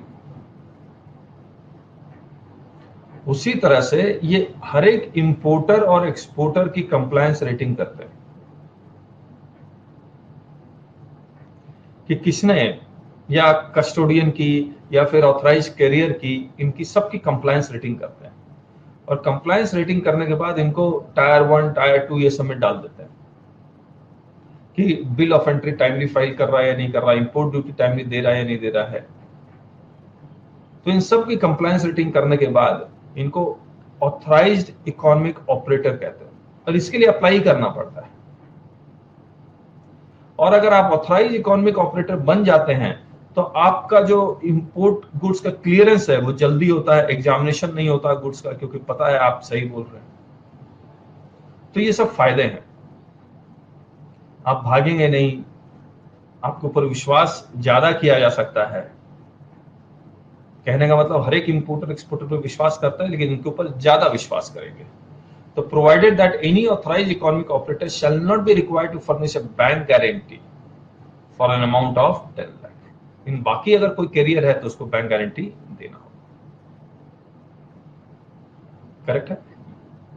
Where the jurisdictional commissioner of custom is satisfied with the information provided by the applicant in form 1 shall register such applicant for transacting business under these regulations for a period of 3 years from the date of issue of such registration।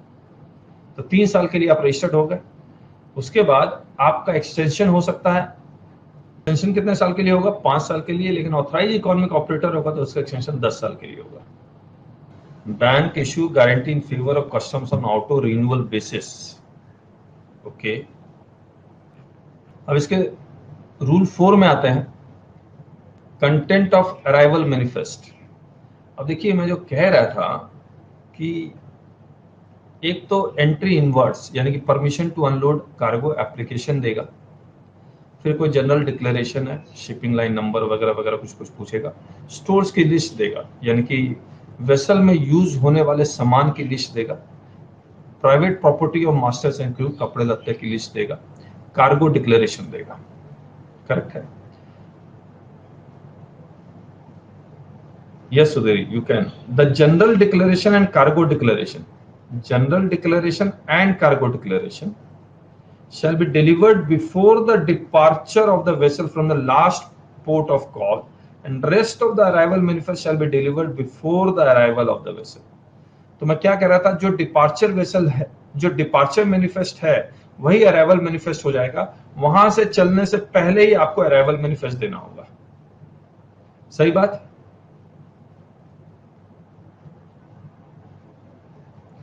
और अगर ऐसा करता है तो amendment होगा ही होगा। और कब अपडेट कर सकता है उसका टाइम लिखा हुआ है। बोला अगर वॉयज 96 आवर्स से ज्यादा का है तो 48 घंटे में, और अगर वॉयज 48 आवर्स टू 96 आवर्स है तो 24 घंटे में, और लेस देन 48 आवर्स है तो 6 घंटे में। तो डिपेंड करेगा कहां से कहां चल रहा, तो उसके ऊपर से डिपेंड करेगा। सही बात? इसके बाद स्पेसिफिक डिक्लेरेशन देना पड़ेगा। अगर आर्म्स, एम्युनिशन, एक्सप्लोसिव, नार्कोटिक, इसके लिए अलग फॉर्म उन्होंने बनाया हुआ है, ये फॉर्म आपको अलग से भरना पड़ेगा। अगर ऐसा कुछ भी नहीं है तो नील भरना पड़ेगा, नील भरना पड़ेगा। करेक्ट है? और दूसरा, ये सेम बॉटम कार्गो का मतलब क्या होता है? आपने देखा होगा कंटेनर एक के ऊपर एक के ऊपर एक के ऊपर एक रखे होते हैं, तो किस कंटेनर में आर्म्स एम्युनिशन है, तो कंटेनर आपने शिप में देखा होगा, या नहीं देखा तो देख लीजिएगा गूगल करके, कि वो पूरे शिप में जो भी जाता है तो सब नंबरिंग होता है, शिप के अंदर भी। तो किस नंबर पे वो है, वो अगर बॉटम में है, अगर वो बॉटम में है तो बॉटम कार्गो बोल रहे हैं। मतलब कंटेनर एकदम नीचे है, आर्म्स एम्युनिशन उसके ऊपर 4 लेयर में कंटेनर रखा हुआ है, तो वो आपको मेंशन करना पड़ेगा। और कुछ भी नहीं है तो नील डिक्लेयर करना पड़ेगा। सही बात?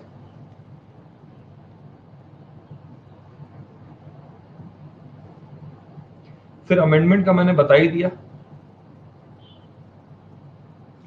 कार्गो आपके ट्रांसशिप कार्गो हैं या ट्रांजिट कार्गो, आपको मेंशन करना पड़ेगा। हो सकता है आप वेसल लेके आए, उसमें 1000 कंटेनर है, 1000 कंटेनर में 900 कंटेनर उतर जाएंगे, 900 कंटेनर उतर, 100 कंटेनर आपको ले जाना है कहां पर? श्रीलंका। सेम कंटेनर, तो उसको हम लोग ट्रांजिट कहेंगे। लेकिन वो पहले वहां उतरेगा मुंबई पोर्ट पे, मुंबई पोर्ट के बाद किसी और कंटेनर में वो जाएगा कहीं और, या तो डोमेस्टिक जा सकता है या इंटरनेशनल जा सकता है, उसको हम लोग ट्रांसशिप कहेंगे, उसको हम लोग ट्रांसशिप कहेंगे। ये अराइवल मैनिफेस्ट में लिखा होना चाहिए।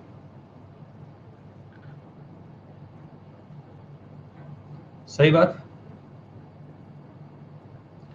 तो देखिए goods to be landed meant for home clearance. Home clearance का मतलब मैं उसको छुड़वा के अपने फैक्ट्री में ले जाऊंगा। Goods to be landed meant for clearance at another Indian port, यानी कि मुंबई पोर्ट में गया, उसके बाद मुंबई पोर्ट से कोची पोर्ट जाएगा किसी दूसरे वेसल में। Goods to be landed but destined for a foreign port, यानी कि मुंबई पोर्ट में उतरा लेकिन श्रीलंका पोर्ट जाएगा। करेक्ट है। Export goods, coastal goods. फिर इसके बाद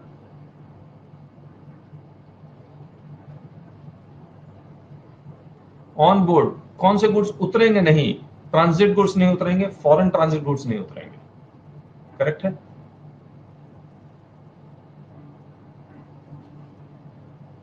फिर ये एक्सप्लेनेशन आप पढ़ लीजिएगा। कल मिलते हैं।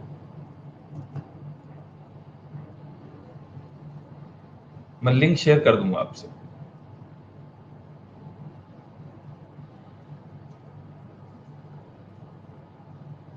तो अभी तो हमने ट्रायल वाली क्लास ली हुई है, तो जिसमें अनलिमिटेड नंबर है, देन विल शिफ्ट टू जिसमें मैक्सिमम 10 स्टूडेंट्स ही आ सकते हैं।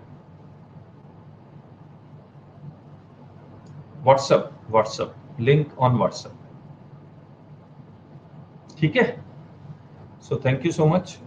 और जो भी स्टूडेंट सीएस प्रोफेशनल के हैं जो ऑलरेडी वॉल्यूम 1 और वॉल्यूम 2 ज्वाइन किया हुआ है उन्होंने, दे आर ऑब्वियसली फ्री। लेकिन जिन्होंने सिर्फ वॉल्यूम 1 लिया हुआ है तो उनको मैं रिक्वेस्ट करूंगा कि वॉल्यूम 2 भी ले लें। कस्टम क्लास ऑब्वियसली फ्री हो जाएगी उसमें। और जो सिर्फ कस्टम करना चाहते हैं उनके लिए 1000 रुपीज तो हमने बताया ही हुआ है। ठीक है। So thank you so much, bye bye.